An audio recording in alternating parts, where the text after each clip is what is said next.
कृष्ण कृष्ण कृष्ण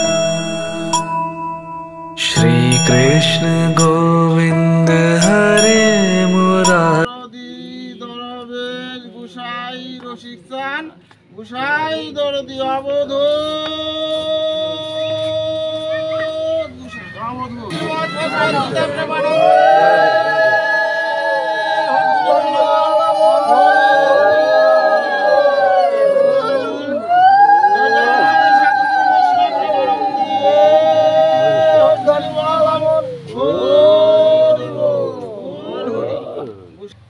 अखंड मंडलाकार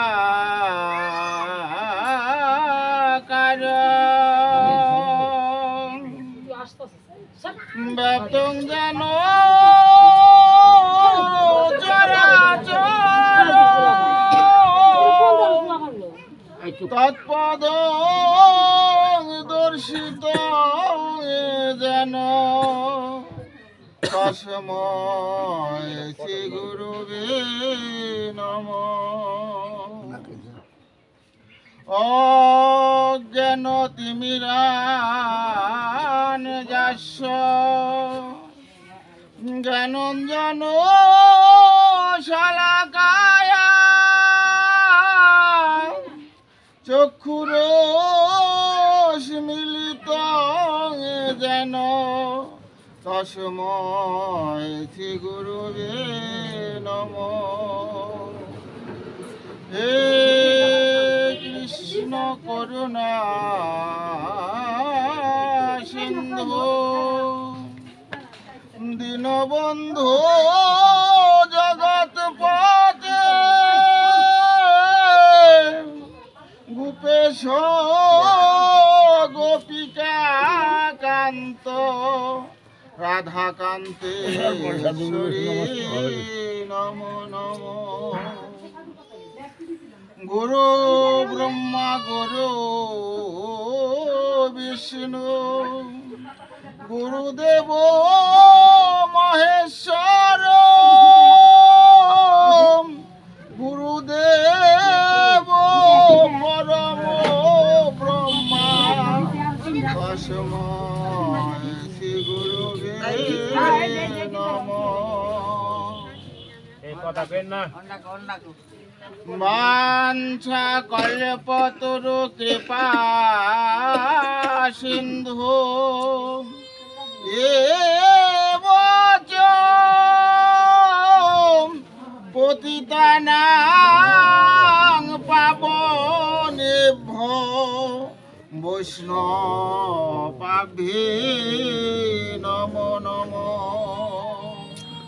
प्रथमे प्रणाम जानाय आमार पिता मातार चरणे যাহার কৃপা বলে আমি আসিলাম ধরা ধামে। তারপরেতে প্রণাম জানাই আমার দীক্ষা গুরুর চরণে। দীক্ষা গুরু আমার ভবে যে জনগ হলো গোপাল গোস্বামী তার নাম রয়ে গেল। বলতেছি কোন গোপাল বলছি ব্যাখ্যা করে বর্তমানে বোয়ালি যে আছে তাহার বাড়ি। তারপরেতে প্রণাম জানাই আমার কবি উস্তাদের চরণে। কবি গুরু আমার ভবে যে জনগ হলো বিজয় সরকার তার নাম রয়ে গেল। বলতেছি কোন বিজয় বলছি ব্যাখ্যা করে বর্তমানে জলপাইগুড়ি ময়নাগুড়ি রুটে বার্নিশ তাহার বাড়ি। তারপরেতে প্রণাম জানাই আমার শিক্ষা গুরুর চরণে। শিক্ষা গুরু আমার ভবে যে জনগ হলো ব্রহ্মচারী রসিক চান দরবেশ নাম রয়ে গেল। বলতেছি কোন রসিক চান বলছি ব্যাখ্যা করে বর্তমানে কলাকুপা সমাধি আছে তাহার বাড়ি। এসো গুরু কল্পতরু পদে দিও স্থান তোমার কি পাতে বাবা গাই শ্রীমদ ভগবত গীতার গান। তুমি বাবা যেখানে সেখানে কেন থাকো হতভাগা রঞ্জিত রে মনে মনে রাখো। রাখো কিংবা না রাখো তাতে দুঃখ নাই শেষের দিনে যেন এইরকম সাধু গুরু বৈষ্ণবের দর্শন পাই। দাপরের নীলা সমাপ্ত করি, কলিহত জীবকে উদ্ধারের লাগি নিতাই করবি। শ্রীধাম ও নবদ্বীপে অদ্বৈত প্রভু সর্বপ্রথম এমনি ভাবে শ্রীমদ্ ভগবত গীতা অধ্যয়ন করেছিলেন এবং হরে কৃষ্ণ কৃষ্ণ কৃষ্ণ হরে হরে, হরে রাম রাম রাম হরে হরে। এখানে যেমন নিমন্ত্রণ পেয়ে আপনারা এসেছেন এই শ্রীমদ্ ভগবত গীতা অধ্যয়ন পাঠ শোনার জন্য, এমনিভাবে অদ্বৈত প্রভু যখন ভাগবত পাঠ গীতা পাঠ করতেন তাই সেখানে শ্রবণ করার জন্য অনেক ভক্তই গিয়েছিলেন। রাম রাম রাম হরে হরে। এমনিভাবে যদি হরিনাম কৃষ্ণ নাম করো, তোমার সমস্ত কিছু দুষ্ট প্রকৃতির লোকেরা ভাষায় দেবে। অদ্বৈত বলল, হে শ্রীবাস, এই হরিনামে যদি আমার মরণ হয় তাও তো আমার জীবন ধন্য। শুধু অদ্বৈতের কথা নয়, আমার মতো হতভাগারও কথা। যেদিন আমার প্রাণ পাখি যে চলে যাবে সেদিন যেন হরে কৃষ্ণ কৃষ্ণ কৃষ্ণ হরে হরে, হরে রাম রাম রাম বলতে বলতেই যেন প্রাণ পাখি চলে যায়। বললেন, হে কৃষ্ণ, আধ্যাত্মিক কাকে বলে, আদি দৈবিক কাকে বলে, আদি ভৌতিক কাকে বলে? কৃষ্ণ বললেন, হে অর্জুন, আধ্যাত্মিক হচ্ছে এমন একটা জিনিস, এ জগতে এমন কোনো কর্ম প্রত্যেকটা মানুষই করেছেন সেটা কেউ জানে না, কিন্তু ভগবান সেটা জানে। সেটা প্রতিফল আমার অক্ষর অক্ষরে ভোগ করতে হবে, সেটাই বাবা হচ্ছে আধ্যাত্মিক। আর আদি ভৌতিক কি? আদি ভৌতিক হচ্ছে যতদূর পর্যন্ত কৃষ্ণ নাম হরি নাম উলোধ্বনি যায়নি তাই গৌর হরি বল।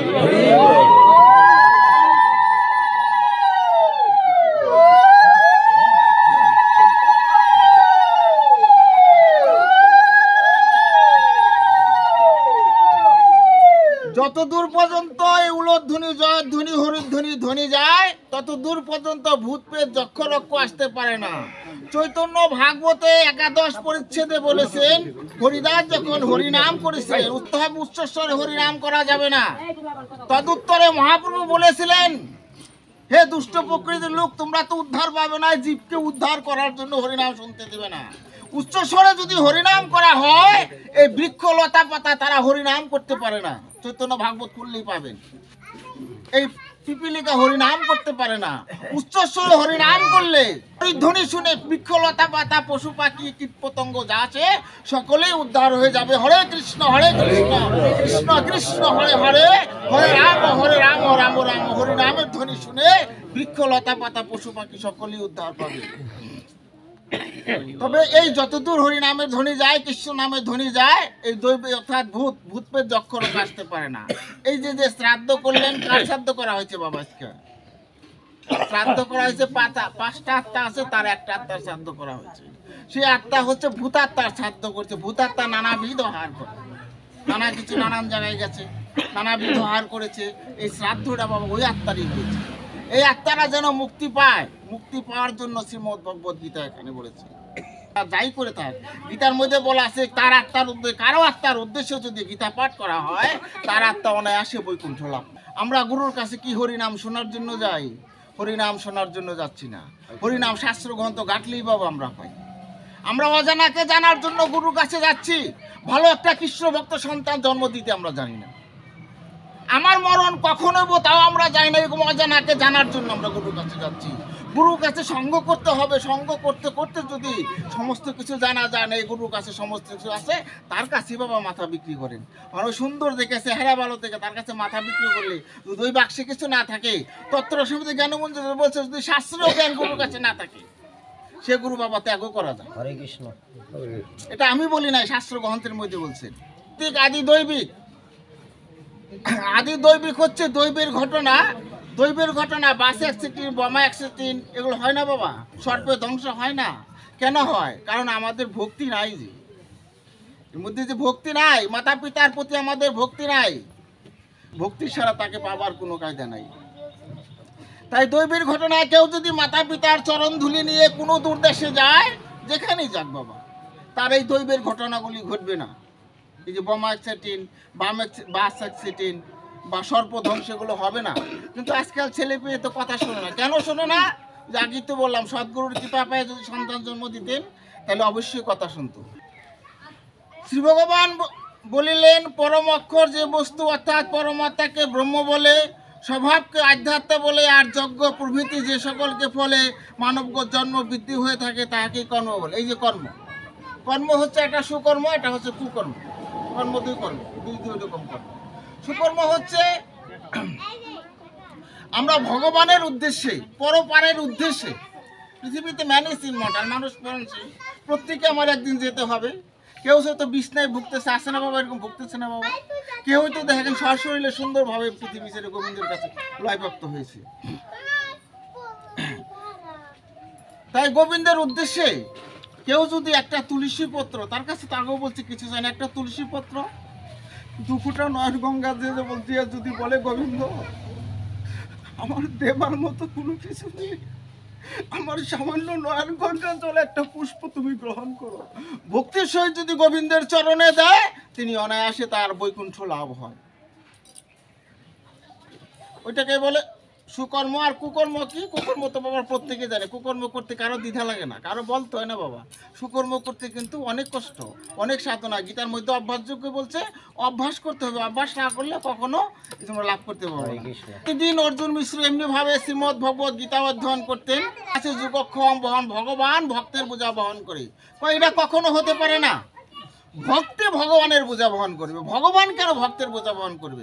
তাই কি করলে, তার কাছে কলম ছিল, 2টা দাগ দিয়ে তাকে কেটে দিলেন গীতার মধ্যে। এটা সব অর্জুন মিশ্র 7 বাড়িতে ভিক্ষা করে যাহা পেতেন তাই দিয়ে রাধা গোবিন্দের ভোগ দিতেন। অর্থাৎ একটা তুলসী পত্র দিয়ে নয়ন গঙ্গা জলে ভোগ দিতেন।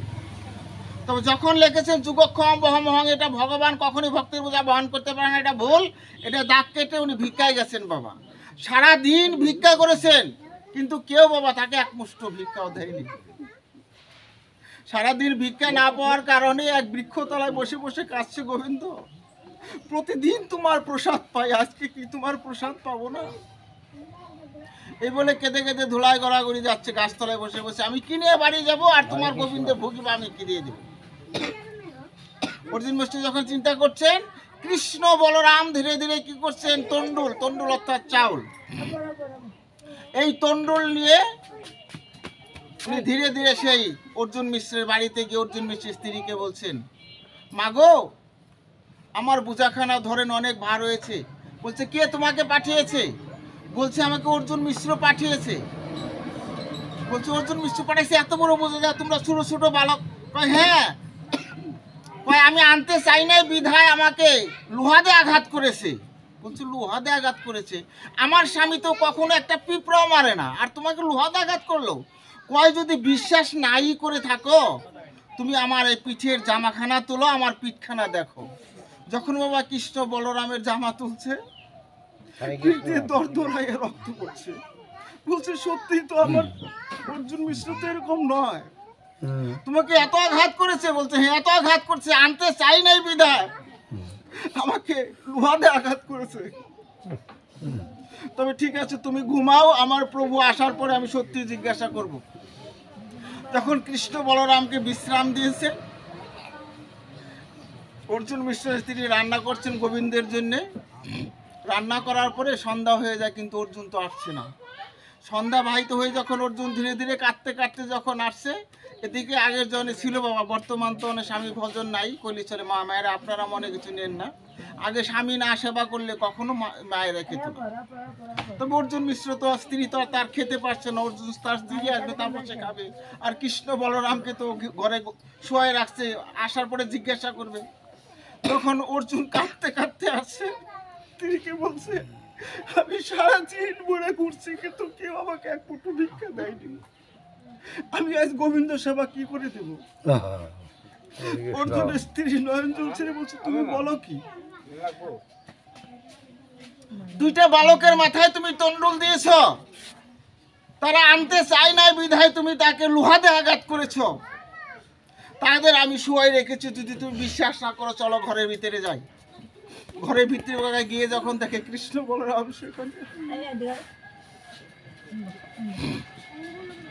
অর্জুন ধীরে ধীরে গোবিন্দের চরণে প্রণাম করে বলছে, প্রভু সারা জীবন আমি তোমাকে গোবিন্দের প্রসাদ পান করেছি, তোমাকে দর্শন পেলাম না, আমার মানব জনম তো বৃথাই গেল, আমার মানব জনম ওরে বৃথাই বৃথাই গেল, আমার মানব জনম ওরে বৃথাই গেল, এ দেহ গোবিন্দ সেবা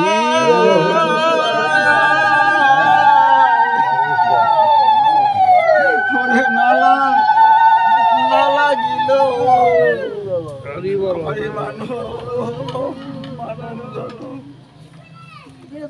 ওরে ব্যথাই গেল,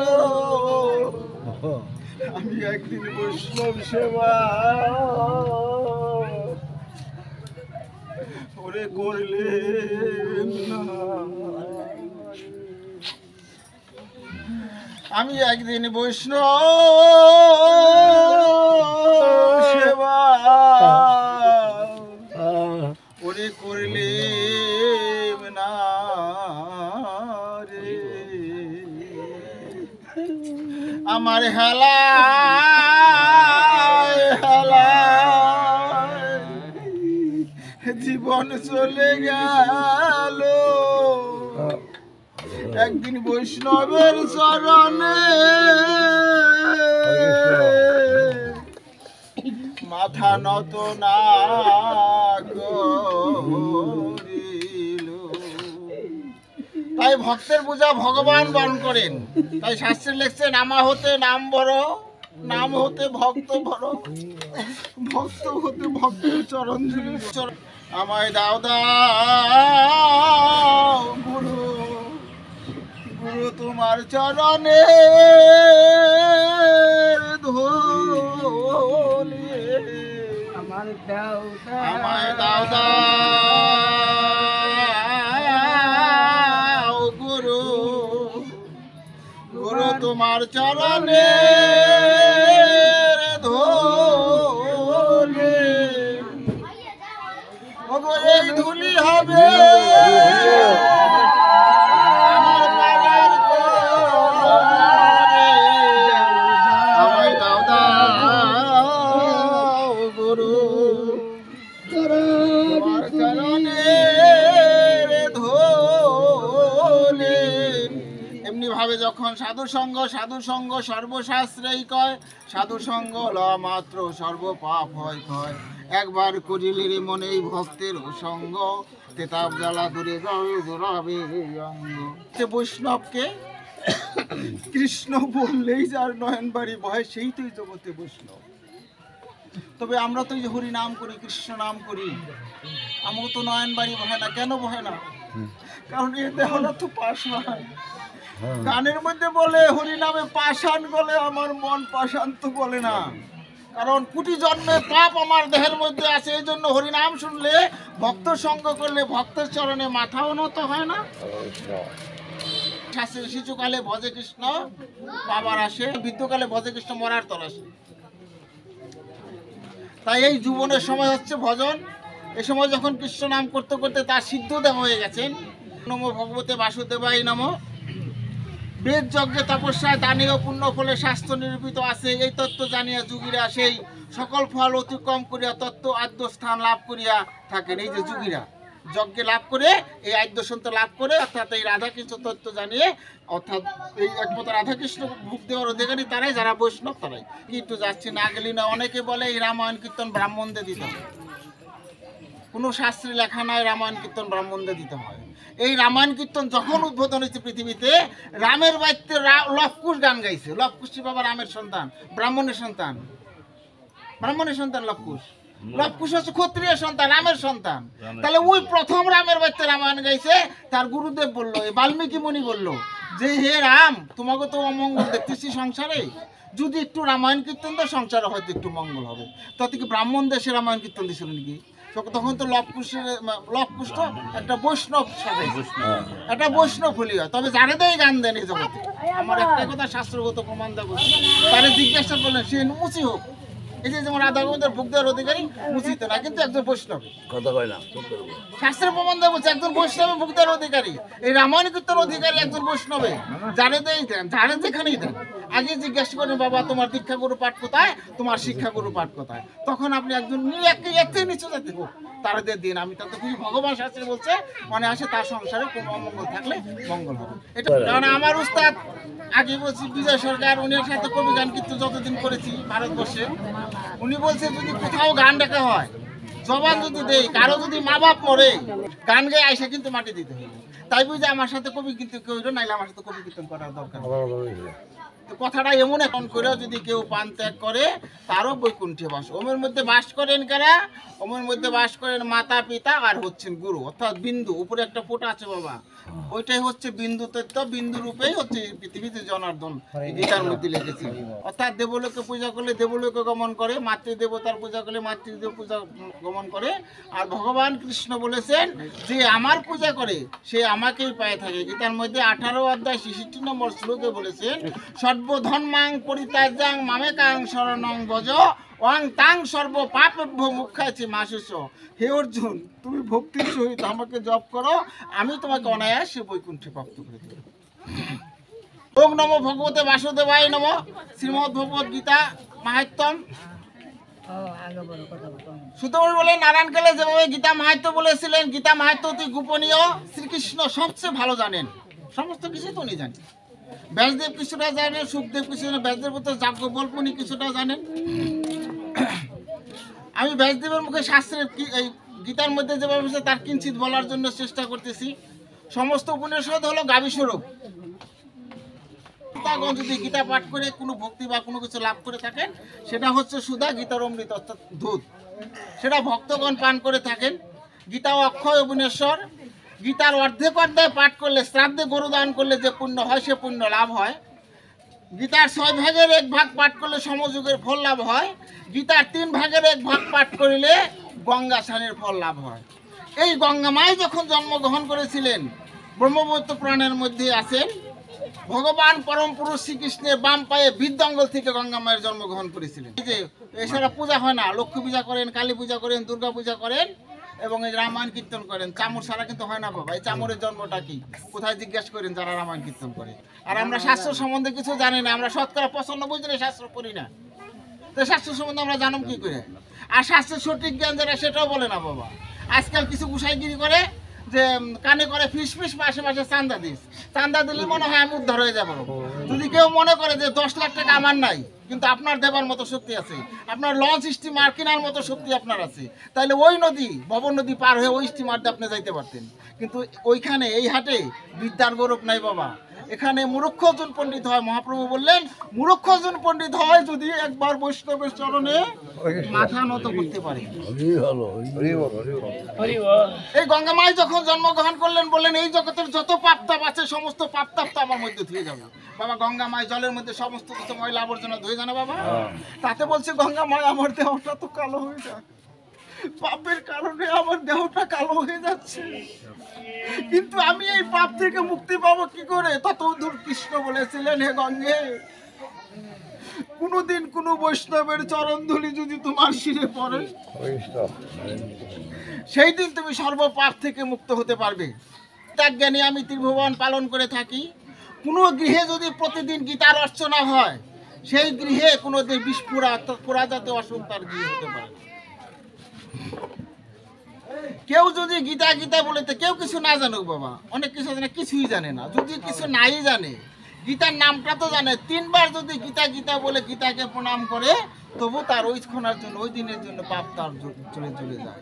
কেউ যদি স্নান করে এসে, প্রত্যেকটা মুরব্বীরে আমি বলছি, প্রত্যেকের নাতি আছে, দাদু আছে, নাতি না আছে না বাবা, ছেলে আছে, নিয়ে যাবেন স্নান করার জন্য, নিয়ে যাবেন। বাড়িতে স্নান করেন গঙ্গা অর্থাৎ জল, জল যেখানে লেগছে গরুর পা খানা ডুবে শাস্ত্রে লেখছেন ওখানেই বাবা গঙ্গা। ওই নদীতে গিয়ে গঙ্গা ওঠা নয়, ভক্তি যদি আপনার আমার থাকে। তাই বলছে স্নান করার সময় কি করবেন, নাতিকেও স্নান করালেন, করায় কি করলেন 1 ঘটি জল নেবেন, একটা গ্লাসে 1/2 গ্লাস জল নেবেন, হাত পুরা নিলে বাবা পড়বে, আপনার চরণও করতে পারবে। হাফ গ্লাস জল বা ঘটি টুটি একটা স্নান করবার নিয়ে গেলে তো বাবা অসুবিধা নাই, প্রত্যেকেরই তো প্রত্যেকের বাড়িতে অবশ্যই একটা তুলসী বৃক্ষ আছে। তাহলে যদি একটু জল হয় না, তুলসী বৃক্ষের মধ্যে যদি একটু জল দেন, আর যদি হরে কৃষ্ণ কৃষ্ণ কৃষ্ণ হরে হরে, হরে রাম রাম রাম হরে, এই যদি হরিনাম করেন, এক বাড়িতে যদি বাবা 5 জন লোক থাকেন, 5 জন লোক করে যদি অনেক কাজ না বাবা, এত কাজ তো সংসারে আছে, সব তো থেকে যাওয়াই লাগবে বাবা, কিছু তো সঙ্গে নেওয়া যাবে না। 5 জন মানুষ যদি এই 5 বাড়ি তুলসী কথায় জল দিয়ে, যদি একটু জল দিয়ে তাকে ঘুরে ঘুরে যদি একটু হরিনাম করা হয়, তাহলে ওই গৃহকে কি হয়, ওই গৃহটা হয় শ্রীধাম বৃন্দাবন। ওটা বাবা কুরুক্ষেত্র থাকে না, একটা ধর্মক্ষেত্র, একটা কুরুক্ষেত্র। দেখেন এক প্রভু সেই আজতে নিয়ে গেছে না বাবা, আসামে শাস্ত্রে কয়েকদিন আগে। যেখানে প্রভু ভক্ত থাকে সেটা কখনো হাজত হইতে পারে না। এই শ্রীমদ ভগবত গীতার মধ্যে বলছে এই ব্রহ্মাণ্ডটাই বাবা হাজত, আমরা হাজতের মধ্যে আছি। এই গীতার মধ্যে 8ম অধ্যায় মধ্যে বলছে এই সংসারটা দুঃখময় সংসার, হাজতের মধ্যে আমরা বাস করছি। হাজত জেলখানাকে হাজত বলে না, আমরা হাজতের মধ্যে বাস করছি। গীতার কথা, এটা তো বাবা আমার কথা না। তো যেখানে বৈষ্ণব থাকে, বৈষ্ণব আসে, বৈষ্ণব বসে, সেখানে বাবার হাজত থাকে না। অর্থাৎ যেখানে গীতার আলোচনা হয়, গীতার মাহাত্ম্যের মধ্যে বলছে আমি রাধা কৃষ্ণ সহ সেখানে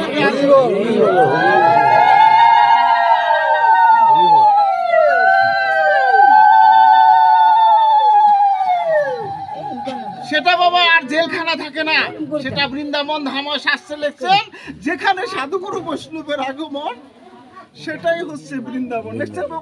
বলে না বাবা সাধুরা এখানে, তো সেটা তো বাবা হাজত থাকে না। আমরা সংসার হাজতে খাচ্ছি, অর্থাৎ এটা আমার হাজত। এখান থেকে বলছে আমি ছেলে বিয়ে করালেই বাবা সাধু সঙ্গ করার জন্য যাবো। ছেলে বিয়ে করেছে, একটা নাতি হচ্ছে, ছেলে বিয়ে করার দূর ছোট পোতের বইয়েছি আমি যাবো না বাবা, একটু ছেলে নাতি নিতে হোক তারপর নয় আমি যাবো। একটু নাতি নিতে হয়েছে, দূর নাতি যদি গাড়িতে তলে পড়ে বা নদীতে পড়ে একটু করতে করতে বাবা জীবন শেষ। তাহলে আপনি কোন সময় তাহলে হাজত না, এটাকেই বলছে আমার হাজত।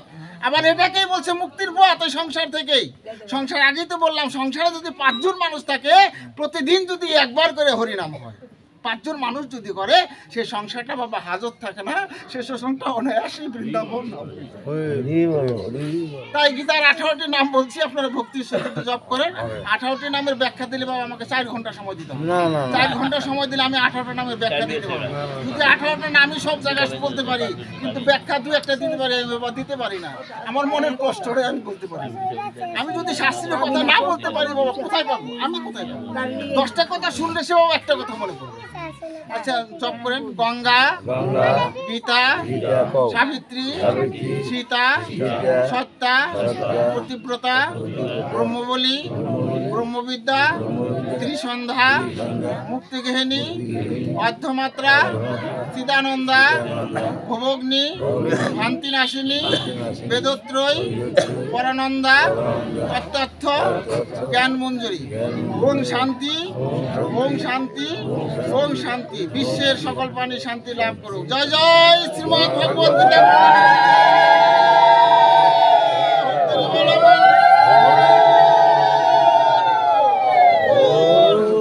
জয় জয় সাধুগুরু বৈষ্ণব প্রেমানন্দে।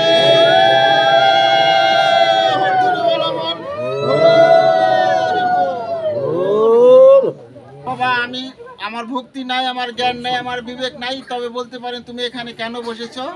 আমি শুনেছি সাধুগুরু বৈষ্ণবের মুখে অসম্ভব সম্ভব হয় যদি সাধুগুরু বৈষ্ণবের চরণ যদি কিছু শিরে পড়ে। তাই আপনারা যাহা দেবেন শিরে ধরে, তাহাই নেব শিরে ধরে। আপনাদের বস্তি আমি আপনাদের কাছে ফিরিয়ে দিলাম। আমার এই ধন, আমার একটা ইউটিউব আছে অবধূত নিতাই রঞ্জিত নামে, যদি কেউ ইউটিউবে গিয়ে সার্চ দেন তবে আপনারা গীতা ভাগবত পাঠ শুনতে পারবেন, হরিনাম শুনতে পারবেন, রামায়ণ শুনতে পারবেন এবং গমন গোষ্ঠীর পালাও শুনতে পারবেন। আমার গুরুর কি আমি ভয় পাই না শাস্ত্র কথা বলতে। আমি শাস্ত্রে না পেয়ে যা পড়ছি তাতার মন নাই, কিঞ্চিত মনে আছে, তাই যাই নাই। কিন্তু আমি আপনাদের কাছে বলছি সব কি বাবা মনে আছে। তাই নিজের লেখা তুলসী আরতি আমি লিখছি, তুলসী আরতি নিজের লেখা আছে, বিশ্বনাথ গান নিজের লেখা আছে, 110 খানা গান আমি লিখছি। অধিবাস কীর্তন আমার নিজের লেখা আছে, জায়গায় জায়গায় অধিবাস, কয়েকদিন আগে অধিবাস কীর্তন ছাড়ছি, আপনারা দেখতে পাবেন। আশা করি আপনারা দেখবেন। এই বলে আমি এখানে গীতা পাঠ সমাপ্ত করছি। জয় জয় নিতাই গৌর সীতারাম গীতা হরি। আজকের এই শ্রী শ্রী ভগবত পাঠে পাঠক আমার দাদা শ্রদ্ধেয়, আর ভগবত কথা শুনে আমি বাড়িওয়ালার পক্ষ থেকে তাকে দাদাকে 100 টাকা পুরস্কার করলাম।